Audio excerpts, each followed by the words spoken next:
इलेक्स Pardo का सबसे बड़ा दुश्मन था और एक क्रिमिनल होने के खातिर उसे इस बार इलेक्स को मारने की सुपारी मिली थी। पर इलेक्स भी बहुत ज्यादा ताकतवर था और उसे मारना यूं ही कोई खेल नहीं था। लेकिन उसके घर में घुसकर जैसे ही पार्डो ने इलेक्स पर गोली चलाई तो उसी वक्त उसका बेटा अचानक से बीच में आ गया और वह गोली सीधा जाकर इलेक्स बेटे को लगी, जिस वजह से उस बच्चे की मौके पर ही मौत हो गई। कहानी की शुरुआत पार्डो नाम के एक आदमी से होती है जो हर रोज चर्च जाया करता था। पर एक दिन चर्च पहुंचकर उसने देखा कि एक काफी डरा हुआ आदमी किसी चीज को एक फ्लावर पॉट में छुपा रहा था। इसीलिए पार्डो ने उस पर नजर रखने का फैसला किया। उस आदमी का पीछा करते हुए पार्डो पास की ही एक बंदरगाह पर पहुंचा, जहां कुछ लोगों ने उस आदमी को घेर लिया और बुरी तरह पीटना शुरू कर दिया। यहां तक कि उन्होंने कई बार उस आदमी को समुद्र में गिरा गिराकर भी मारा। असल में वह चारों आदमी उससे एक बैग का पता पूछ रहे थे जो पैसों से भरा हुआ था। पर मार खाने के बाद भी वह आदमी उस बैग का पता बताने के लिए तैयार नहीं था। इसीलिए परेशान होकर वह चारों वहां से चले गए। इसके बाद पार्डो ने उस आदमी की मदद करने का फैसला किया और जब वह उसके पास पहुंचा तो उस आदमी ने अपना नाम अगस्तीन बताया और फिर उसने पार्डो से मदद मांगते हुए कहा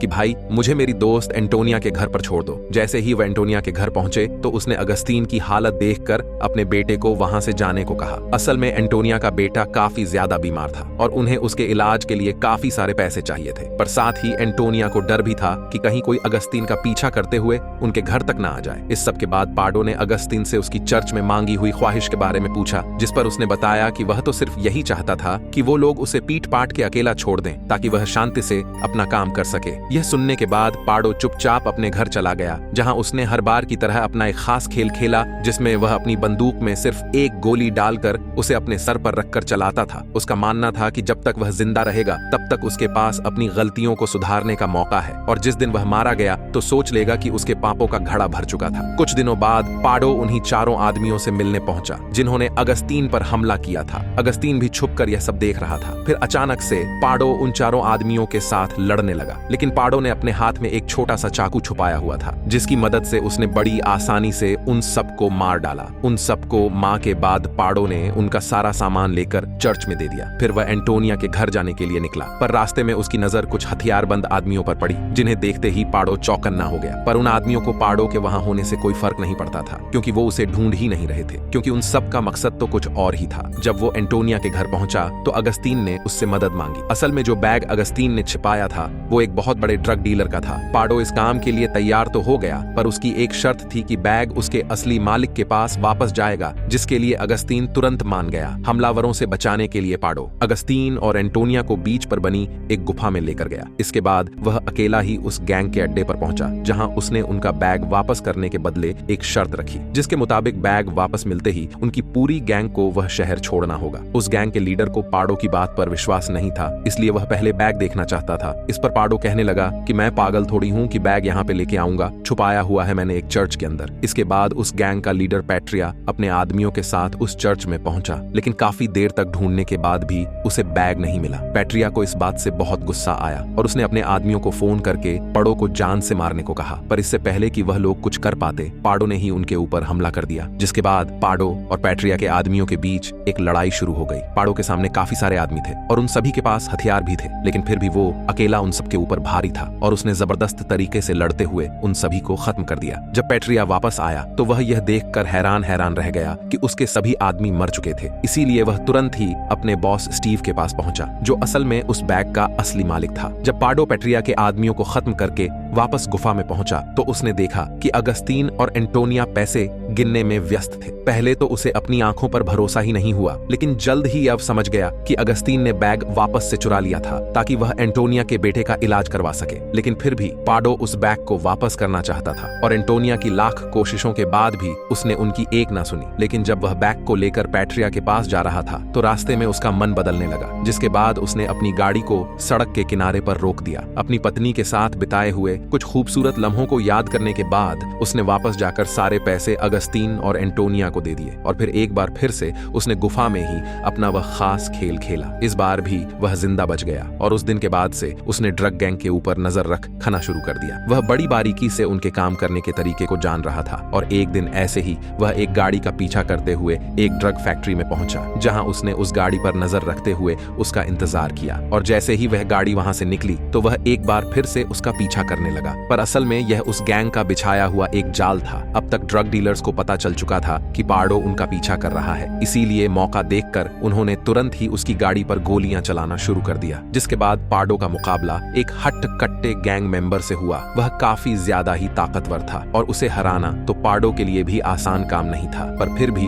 अपनी फुर्ती का इस्तेमाल करते हुए पाडो ने जैसे तैसे आखिर में उसे हरा ही दिया। उस शाम जब पाडो गुफा में बैठा हुआ था, तभी एंटोनिया उससे बात करने के लिए आई और जैसे ही उसने पाडो की पीठ के ऊपर अपना हाथ रखा तो पाडो को अपनी बीवी की याद आने लग गई। असल में एक दिन एलेक्स नाम के एक आदमी ने पाडो और उसकी प्रेग्नेंट पत्नी को किडनैप कर लिया था और फिर उसने पाडो की आंखों के सामने ही उसकी पत्नी को बहुत ज्यादा टॉर्चर किया। इसके बाद उसने पाडो के सामने दो ऑप्शन रखे, या तो वो खुद अपनी पत्नी को मारकर इस दर्द से आजाद कर सकता था या फिर उसकी मर्जी है वो उसे ऐसे ही तड़प तड़प कर मरने के लिए छोड़ दे। उसके सामने एक बंदूक बंधी हुई थी जिसका मुंह सीधा पाडो की पत्नी की तरफ था। उस मुश्किल घड़ी में पाडो को एक फैसला लेना था और काफी देर तक सोचने के बाद जब पाडो समझ गया कि उसके पास कोई और चारा नहीं है तो उसने खुद ही अपनी पत्नी की जान लेकर उसे एलेक्स से आजाद करवाना सही समझा। इसके बाद वर्तमान समय में पाडो अपनी गाड़ी लेकर ड्रग डीलर से मिलने के लिए निकल गया और उसके जाते ही अगस्तीन ने पास में ही बंधी हुई एक बोट का इस्तेमाल करके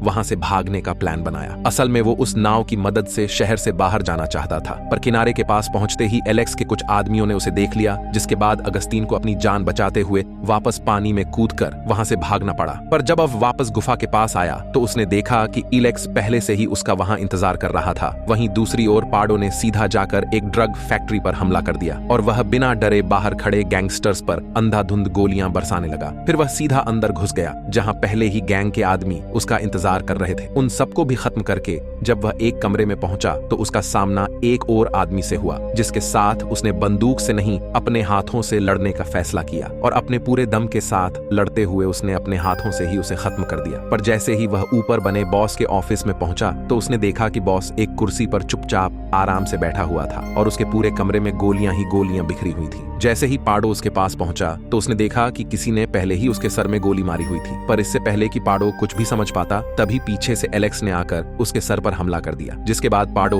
तुरंत ही बेहोश हो गया। उसे बेहोशी की हालत में भी अपने बीते हुए कल के सपने आ रहे थे, जहां वह एलेक्स का पीछा करते हुए उसके घर पहुंच गया था। अब वह एलेक्स की परछाई को अपने बहुत पास देख सकता था। असल में उस समय एलेक्स पाडो का सबसे बड़ा दुश्मन था और एक क्रिमिनल होने के खातिर उसे इस बार एलेक्स को मारने की सुपारी मिली थी। पर एलेक्स भी बहुत ज्यादा ताकतवर था और उसे मारना यूं ही कोई खेल नहीं था। लेकिन उसके घर में घुसकर जैसे ही पाडो ने एलेक्स पर गोली चलाई तो उसी वक्त उसका बेटा अचानक से बीच में आ गया और वह गोली सीधा जाकर एलेक्स बेटे को लगी, जिस वजह से उस बच्चे की मौके पर ही मौत हो गई। एलेक्स हर बाप की तरह अपने बेटे से बहुत ज्यादा प्यार करता था, इसीलिए उसने पाडो को कभी माफ न करने की कसम खाई। उधर जब पाडो को होश आया तो वह बीच पर बने चर्च के सामने पड़ा हुआ था और उसके सामने बंदूक लेकर खड़ा था। एलेक्स साथ ही पास में ही अगस्तीन और एंटोनिया भी खड़े थे, जो बहुत ज्यादा डरे हुए थे। इसके बाद एलेक्स ने अगस्तीन को बंदूक पकड़ा हुए पाडो को गोली मारने के लिए कहा। यह देखकर एंटोनिया बहुत ज्यादा डर गई और उसने डर के मारे चिल्लाना शुरू कर दिया, जिससे गुस्सा होकर एलेक्स ने उसके पैर में एक गोली मार दी। जब एलेक्स का ध्यान एंटोनिया पर था तो इस मौके का फायदा उठाकर अगस्तीन ने बंदूक का मुंह उसकी तरफ करने का फैसला किया, पर एलेक्स ने उसके गोली चलाने से पहले ही अपना बचाव करते हुए उसके सर में गोली मार दी।